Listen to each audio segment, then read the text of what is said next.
Mr. President, thank you so much for taking the time to join us at Stanford. It's definitely an honor and a privilege for us to host you here. This is a very important time for Rwanda, celebrating 20 years after the genocide conflict. And for yourself, it's a very important time too. You could consider that your terms in office have been incredibly successful, and you continue to be successful in transforming the Rwandan economy. In fact, I have a quote from a recent IMF report that states, prudent fiscal and monetary policies geared towards maintaining macroeconomic stability, coupled with a strong emphasis on building institutional quality, promoting good governance, and creating a business-friendly environment, contributed to low inflation and average annual economic growth in excess of 8% over the last decade. From a regional perspective, Rwanda's macroeconomic performance has generally outperformed its peers. Now, this is a decade over which you have been in the leadership, and I'd love for you to tell our students in your own words about this economic transformation, and what was your vision and how did you see it implemented? Well, it has been, well, first of all, thank you for inviting me to be here, but this has been a very long and challenging journey, and that involves Rwandans. That's the most important thing. It involves Rwandans in the sense that what we have tried to do when we took office is to make sure that we mobilize Rwandans so that together we do whatever it takes for us to fulfill our potential, our aspirations, and put in place the kind of environment that would facilitate that. Whether it was in terms of creating political stability, security for the people, and putting in place institutional government that would provide accountability and so on and so forth. This is what we've been trying to do, and fortunately, and we built from that firm foundation. Fortunately, as we move forward, we realize the good progress is being made. So, in addition to the dramatic growth you've experienced, you've also managed to improve inequality. We've seen reductions in inequality in Rwanda and reductions in poverty levels in Rwanda. Can you tell us a bit how you've managed that balance between growth and also reducing inequality? And were there specific policies that led to that? Yes, as I mentioned, everything we have been doing has been focused on how do Rwandans participate, how do Rwandans benefit. Necessarily, to be able to achieve that, you have to put in place structures and framework of good governance that allows this participation to happen. So that's how inequality has been reduced by and through this participation, and we have targeted the ordinary people as the primary beneficiary of whatever else is being done in the country. In fact, to give it numbers, just between 2006 and 2011, we saw 1 million people get out of poverty through the kinds of investments and these governance institutions we have created and allowing them to participate. So reducing inequality was the main aim, and you can only achieve it by allowing people to participate so that they benefit from whatever else that is being done for their own interests. Thank you. So I'd like to talk a bit about the role of foreign aid in Rwanda's development. You've been the beneficiary of quite a bit of aid, and you've had quite a bit of support from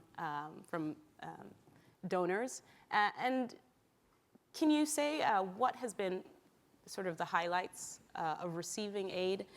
You've said in the past that the primary purpose of aid should be to ultimately work itself out. So tell us a bit how you see that, and what have been some pitfalls in the use of aid in potentially other countries? Let me try to clear the confusion in the understanding or with what some people have said when we have tried to explain issues around aid. There is nothing wrong with aid for as long as it serves the purpose of getting people out of the cycle of poverty and dependency. This is very important. Therefore, when we have made criticisms about aid and how it is used, we are really referring to the fact that, and the problem is on both ends. One is on the side of the donors, maybe who give aid without really respecting the other side to say they know what they want, or let's work together with them, let's listen to them and identify what really needs to be done for people to get out of poverty and out of this need, perpetual need for aid, and move forward. This is very important. They have been good at availing aid, which is fair enough, but they haven't been good at identifying with the beneficiaries, the recipient people, to say this is the best way to target poverty and to get people out of dependency. That's on the one side. The other side also is on the recipient part, our own countries in Africa, mainly, maybe elsewhere.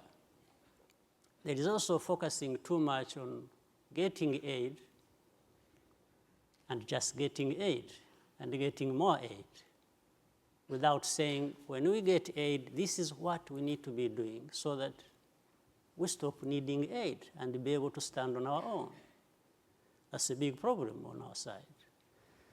So what we have done in our own case, and together with the people who provide aid, is to say, look, we need to do things differently. We can't continue to be in the state that has been there for the last over 50 years. Let's identify together. Let's hold each other accountable on how aid flows to us and how it is used, and be able to measure the outcome and focus on the results. Is what we are doing together really giving us the kind of benefits we want?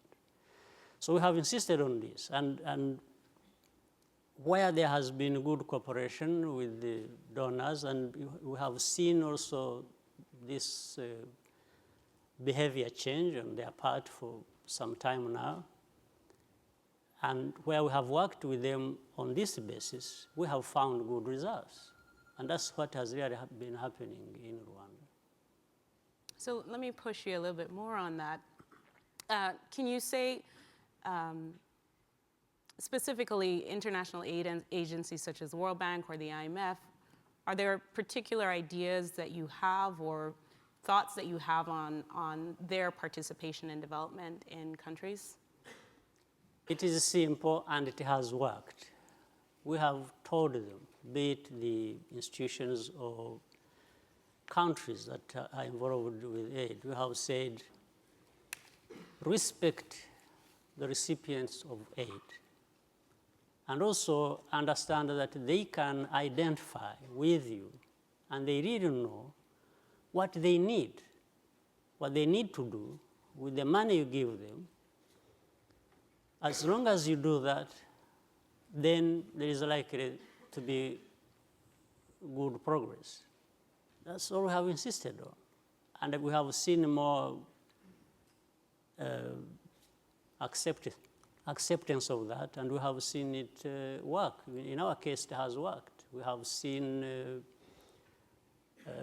change in approach with the World Bank, even with the IMF or other institutions, international institutions. We have seen change with the countries. In my own country, we have benefited from largely aid from United Kingdom, from European Union, and the Dutch, the Belgians, and so on. And we have insisted that, and they have been accepting that we need to work like that. And we have seen very good results, which maybe have been working in other places as well, or are beginning to work in other places as well. So as you're talking about other places, in recent years, a number of other African countries have experienced quite exceptional growth.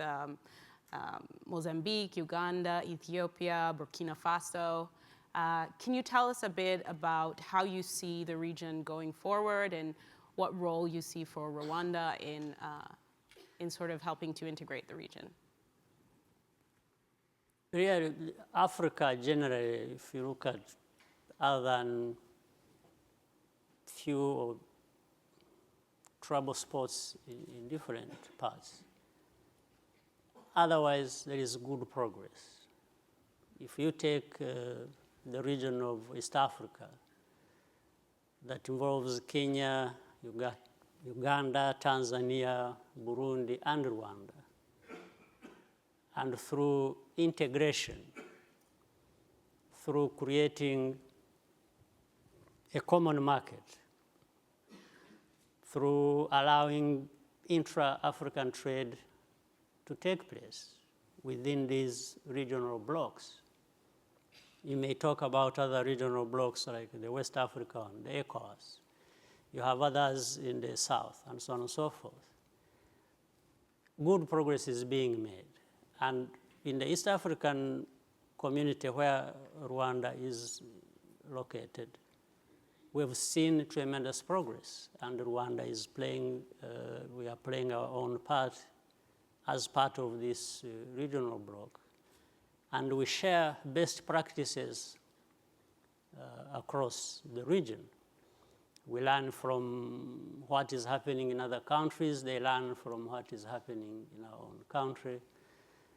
And we are able to move forward like that. That's how Rwanda plays its own part. Not only do we make sure that we carry out the reforms necessary within our own borders and do the best we can, but we also benefit from the others and also share with the others what we are doing. So Rwanda continues to play a part in that way.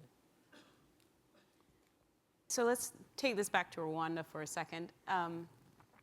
Can you tell us a bit about your vision for the future of growth in Rwanda? 8% growth is a very high growth rate to sustain, and a lot of that has been just rebuilding after the conflict.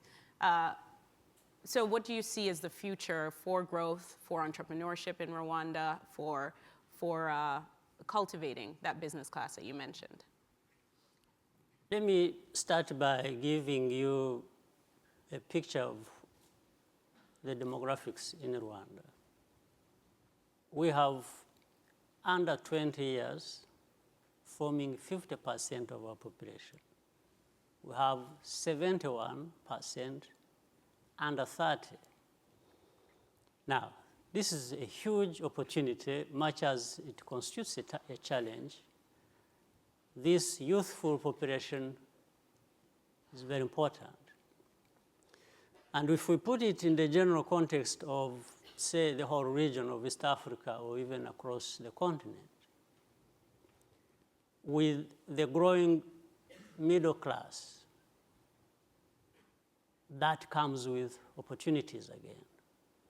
But there is still a huge potential in investments, say, in agriculture, the whole continent, the region, my own country, a huge opportunity and potential in infrastructure. Then growing businesses that will require developing a vibrant private sector. all these have limitless opportunities that will go on for quite a long time. Invest in railroads, in roads, in energy infrastructure, and it's huge. That allows this young population, if invested in properly, through education, skills, and entrepreneurship, armed with entrepreneurial skills, I think it's going to be huge for a long time. So you've also mentioned, or there's been talk of developing a knowledge economy in Rwanda. Can you tell us a bit more about that and the progress on that, and in particular, the progress on cultivating the talent for contributing to that knowledge economy? Investing in people is the right thing in itself. For Rwanda, it's even another thing, because largely we have people and are not endowed with so much in terms of the non-natural resources people talk about everywhere. So for us, really, it's the main thing. First of all, even if for those who have natural resources, they still need to invest in the people. And probably that's the big mistake done in some places. They may be happy with having oil and minerals and all kinds of things and forget about investing in people. For us, we don't have those. So we cannot even afford to forget to invest in people. So our people are the most important. And that's how the whole idea of saying we need to invest in people, we need to base our economy on knowledge and skills and the use of technologies and so on and so forth. For us, that's the way to go. So I'm going to change gear a little bit and bring this back to the significance of this time. 20 years after the genocide, there's been incredible transformation and growth and reconciliation. What would you say are some things left to still be done with regards to reconciliation after the conflict? I think the need for reconciliation will take a long time. Will go on for probably generations. We cannot underestimate in any way the damage caused to our society, whose social fabric has been completely, more or less, destroyed by the genocide we had in 1994 and the politics before that. So what we are trying to do today is make sure that Rwandans understand what went wrong in our history and be able to correct that. But to do that, so many things have to happen. We have indeed to allow reconciliation to take place. At the same time, this is dragged back by also that there is a need for justice and accountability. So the mix of two, of course, delays what we can achieve over time. But in any case, we have structured the need for justice in such a way that it does not become an impediment to reconciliation, but rather allows reconciliation to take place.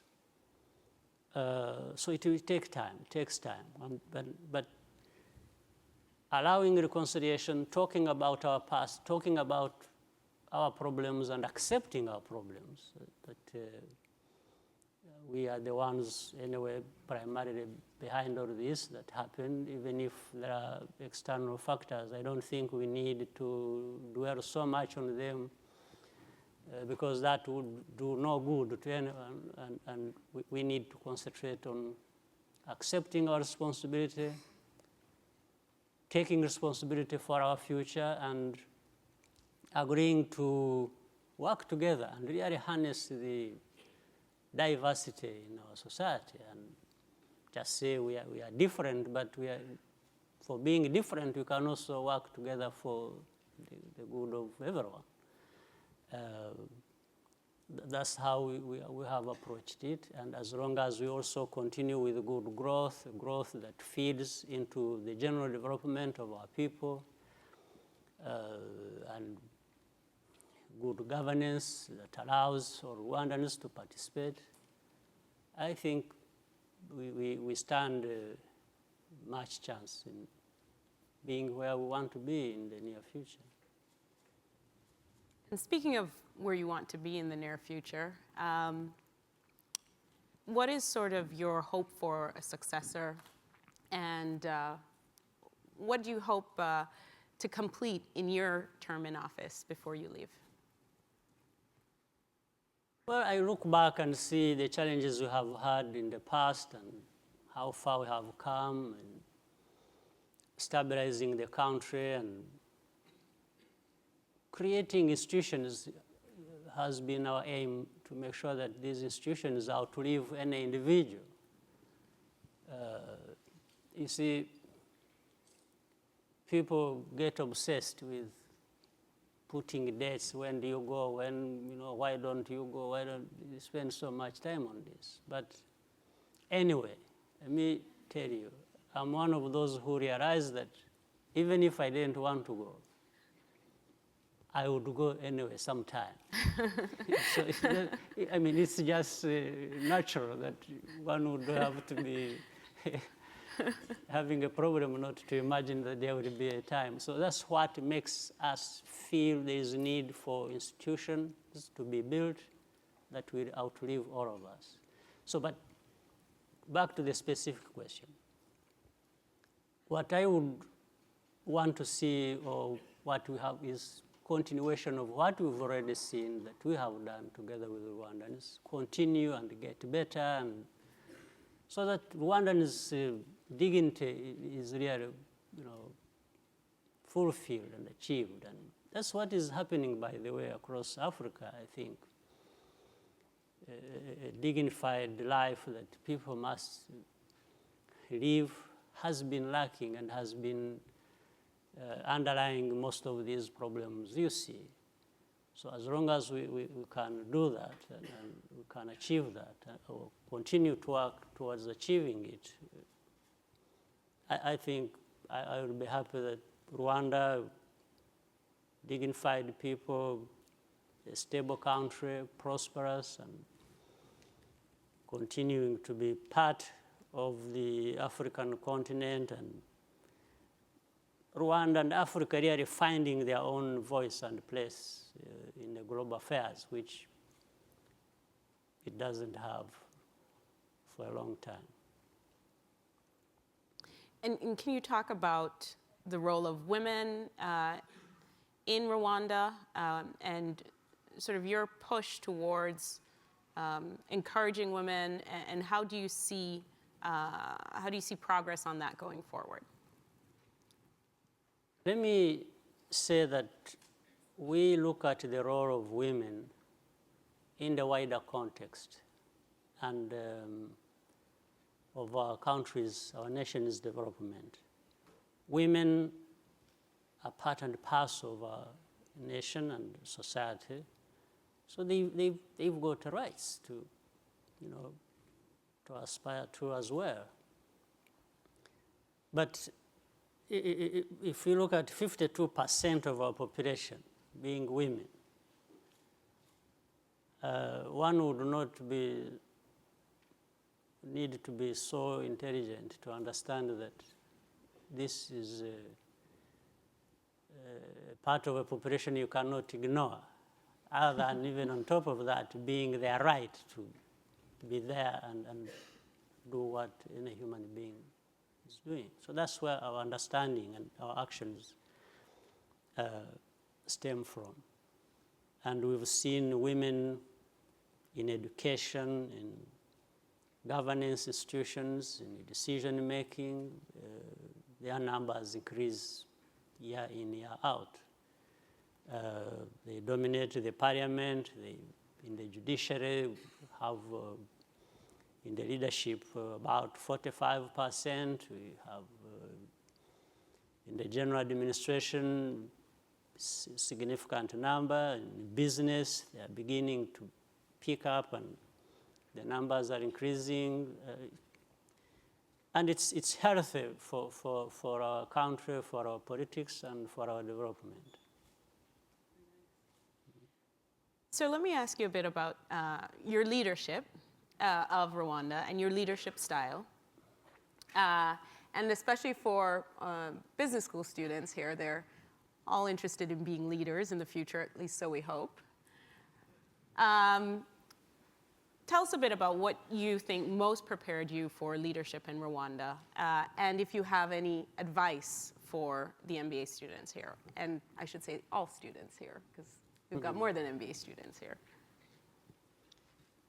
I think many problems I've grown through prepared me maybe 50% of what I tried to do. I've gone through many of them. But the other part, maybe I don't know. It's a nature which no one is responsible for. So maybe it is split 50-50. One is the environment, the other is the nature, and combined will make person what. So in my environment, I've had decades of hardships to manage and live in, and so on and so forth. I think they were not wasted. They must have formed something in me, and and in some cases, I have found myself in positions of leadership, even when I have not made the choice to be there. Just happens I find myself in a place and being told I'm the one to deal with the problems that are there. And when it has come, my feeling and my reaction has always been to take on the challenge and do the best one humanly can, and make sure you don't do it alone, or you want to do it alone. You don't want to do it alone, because it will break your back if you really do that. So you try to make sure you share the burden with others and get to understand each other and where you are coming from and what you have to deal with, and then agree what you want the outcome to be. So it's something that works in, day out, and for as long as you want to participate in what you are doing, and then you also realize you are in a leadership position. You've got to be ready to carry the challenges and the burdens that come with it. Thank you, and thank you for sharing your thoughts so far. We're now going to open it up for a few questions. We're going to start with taking 2 questions, one from my left and then one from my right. Mr. President will answer the first 2 questions. And then we can, if we have time for more, we'll take some more. So may I have the first question from the left, my left, please.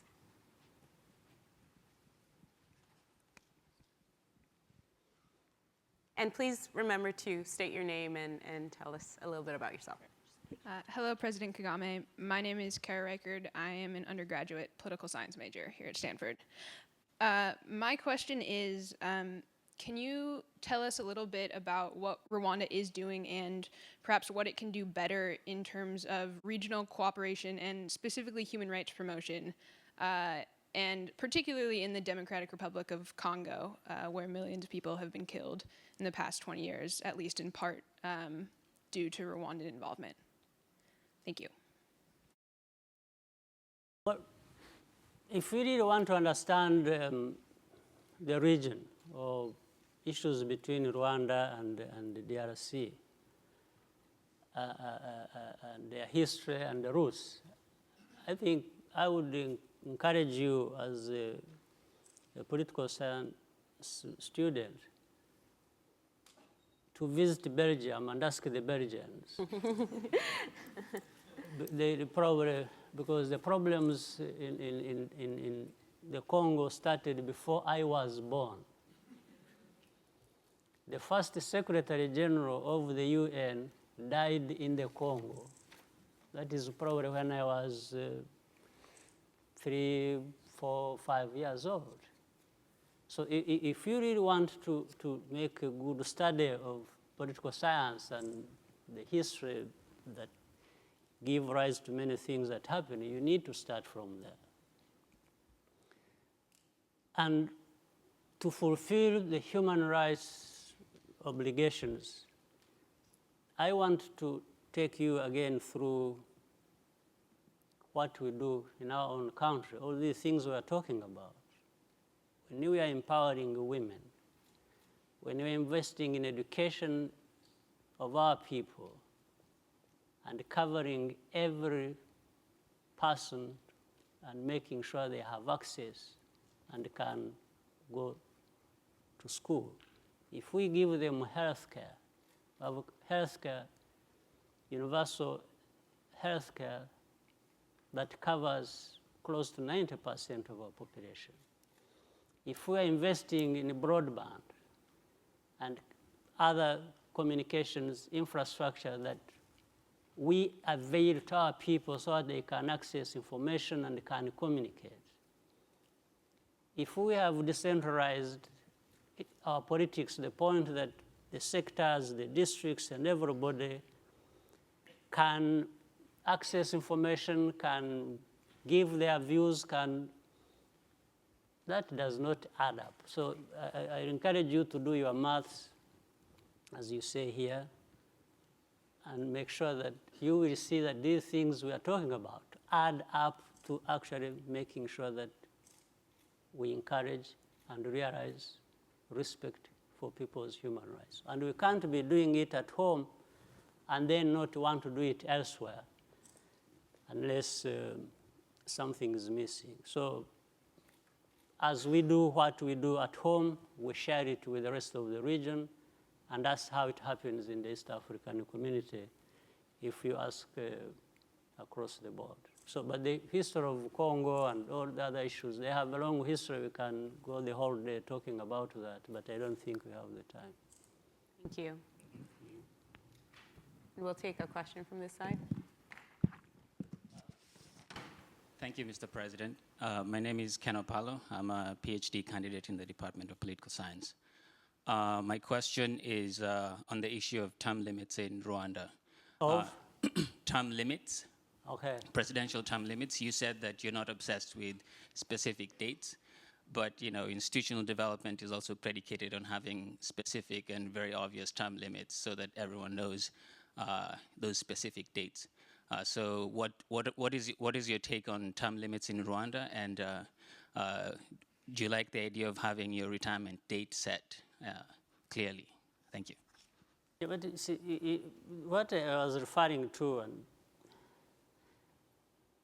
I have been asked this question since I came to office in 2003.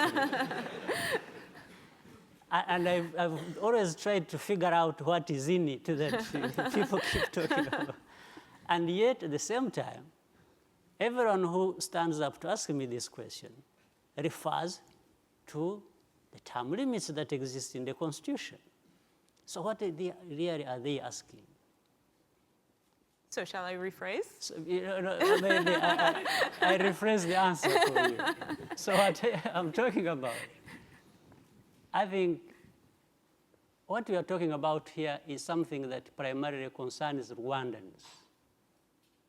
Can you please respect Rwandans and allow them a chance to do what they feel is good for them? If they put a constitution in place, it is their constitution. If they are talking about President Kagame, he is their president. They are the ones who elected him. I did not write the Constitution. I don't write constitutions. So there shouldn't be, we can't take all the time talking about, are you going, when are you going, which date, do you go, do you want to go? And yet they say, so now, I think it has come to a point to say, why don't you wait? And come 2017, we see what will happen. That's the best thing we can do. Otherwise, I'm even being distracted from, I still have some close to 3 years to serve. I want to deliver to my people and not keep answering whether I'm not there to live or to stay no, I'm there to deliver to my people, period. All these other things are just a sideshow, really. You shouldn't waste anybody's time. Because in any case, everyone knows whoever is asking this question, they may not finally decide what happens. It is Rwandans that will decide. To force Kagame to respect the constitution they put in place in case he misbehaves and is thinking about something else, and so on and so forth. So let's respect what is there. Let's respect Rwandans. Let's talk about other very important issues. With that, let's take one more question. I'll take one from the middle, if there's a microphone.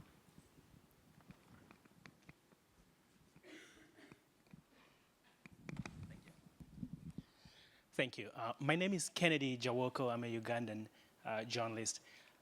Well, we know that South Sudan has fallen kind of apart after a very, very fast kind of a period where, leaders tried to put it together and build this state to make sense in that very troubled region.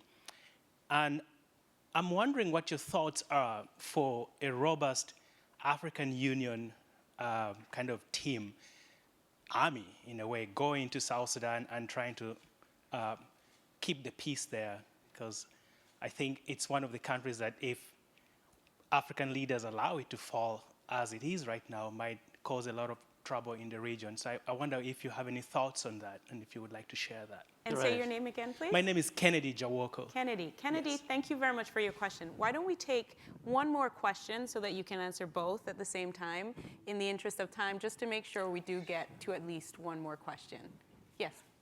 My name's Projal. I'm a second-year MBA student at the GSB. It's hard not to compare Rwanda's transformation to that of Singapore. And the two things that strike me are a small population size, as well as the fact that there had to be time given to a president for several decades to sort of execute on the vision that they had. So my question is, A, how scalable do you think what you've done with Rwanda is to countries with larger populations? And B, in a place like Southeast Asia, there's room for only one Singapore. So when you think about East Africa and Africa in general, can Rwanda end up being a Singapore of Africa and be a hub for innovation and entrepreneurship in the region, while the rest of the region delivers around it? The first question, what was the first question? Thank you very much. The first part of your question. Repeat the first part of your The question. first question is, how scalable do you think is the transformation that you've undertaken in Rwanda in countries with larger populations? And is the transformation constrained by how big a country is? Yes. Thank you. Good. Let me start with this one. First of all, the African Union, the aim is actually to create, on the part of the force, for example, there has been an aim of creating what we call a standby force for Africa, but this was to be divided across regions, southern, eastern, central, western. So at each region, countries there bring together their capacities in order for them to be able to intervene when that is necessary, say, in any part of their region. Or the regions to come together irrespective of where the trouble is, meaning southern, eastern, central can work together to deal with the problem in eastern or southern Africa. That's what has been agreed and put on paper. In fact, to a great extent, some countries have already advanced on that. Like in the East African community, there has been progress, but not enough to carry out the intervention like that required in Southern Sudan. The problem is much bigger probably than what has been put together through this organization. But the aim is there, the principle is there, the understanding is there along the lines you are talking about. But the problem of South Sudan is also there now. It can't wait until Africa gets better and improves in another 10 years or whichever. It needs intervention now. And that's how it has now reverted to the UN. The UN is thinking about what to do and has already put forces on the ground, small size, not able to deal with the challenge that is on the ground. In fact, Rwanda is already, it has a battalion in South Sudan trying to help under the UN, but at the same time, we also have a force in the Central African Republic. So it is still countries on individual basis that are being called upon either under the AU, because in the Central African Republic, the force started as that under the African Union. But now the UN has taken over responsibility and they are mobilizing more forces, not only from Africa, but beyond. So that's how things are. The thinking is there, the need is there, the principle is the correct one, but the implementation still is dependent on the capacities of different countries to be able to do what they are required to do. That capacity is lacking. So it will take a bit of time. That's why every time we wait for the UN, because the UN can pull resources from across the world rather than just from one part of, or from the continent. That's what the problem is. On the second question, the first one, it depends on how you want to look at it. Countries with bigger populations, one can also look at it as that being more resources to put to problems. So it depends really on a number of things. I think the most important thing is how have you invested in people? How are you ready to mobilize the people around this problem to find a solution? What are the kinds of resources you need and where are they going to be drawn from? So for a country like Rwanda, where maybe in comparison with Singapore and so on and so forth, what you can do in Rwanda, a small country with big problems, that's another thing. Being small does not mean you can't have big problems. So Rwanda is small, but it has had huge problems, which maybe big countries don't even have. So, but that, I think the approach of investing in people in the right, sectors of business, the private sector, the infrastructure, skills, and so on and so forth. And then the actual management of that, the governance of that is very critical. But this can be scaled up for bigger countries. I think bigger populations, in my view, you have more resources. For example, when we are trying to make sure that our country can generate and increasingly so the internal revenues from activities of the people. We have 12 million, but I think places with 100 million have 1 million people. They have maybe 10 times more opportunities as where to draw from, given what these human beings can contribute. So I think it is scalable. What has been used in Rwanda or in Singapore, in other places, I think can be done elsewhere. And you've also talked about freedom of labor mobility, so people Yes. can come in, Yes. Immigrants can come in, so that contributes to Yes. having a greater workforce. Yes. You've also talked about increased trade integration. So all those certainly contribute to the scalability Absolutely. of the Rwandan model. Absolutely. It depends on what environment you create. Right. Yes. For us, we have realistically, understood and accepted our problems, unique as a country, the way we are, landlocked and small population and so on and so forth. And we found solutions around that. And one way, with the shortage of skills because of many things in history, including this genocide we are talking about and so on and so forth, we couldn't, and of course, even initially, even before the tragic situation, we had a small skilled workforce.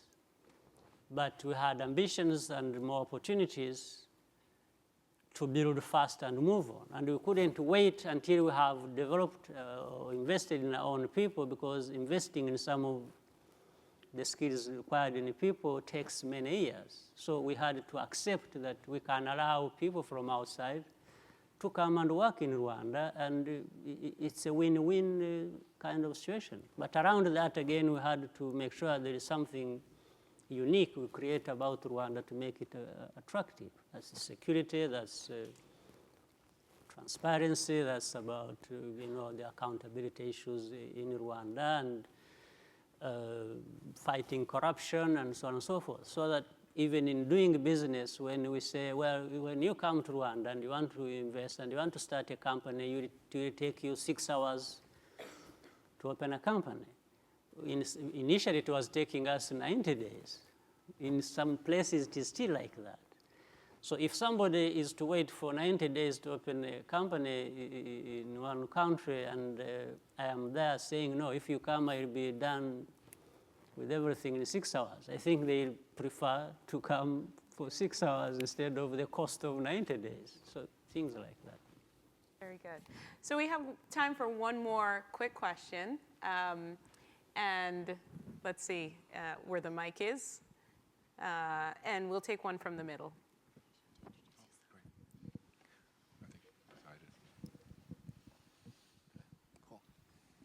Hi, Mr. President. My name is Bowen, and I'm a second-year MBA student.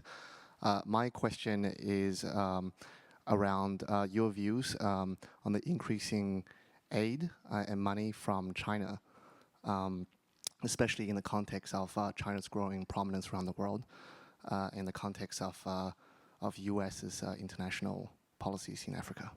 Thank you. Well, that's not a quick question, but I will allow the president to say what he can in 2 minutes.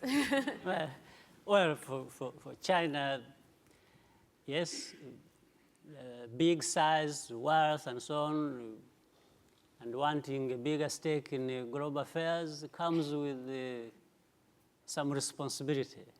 So, but China has been maybe meeting its responsibility through private investments across Africa, and because of their role in the international financial institutions, other countries that have a bigger stake there are telling them to step up and increase their participation in terms of how much money they put there, that will later on work across different parts of the world. I think this is fine. This should be the case. But anyway, wherever the money comes from or whatever participation, we just need to think about what is this participation, how healthy is it to the recipients, and also to the needs, their needs, as well as those who are giving money. Those who give money are not giving it for free. I know they expect a certain either profits or feedback or benefits of some kind. So we have to look at a formula that satisfies all sides. Thank you so much. Thank you.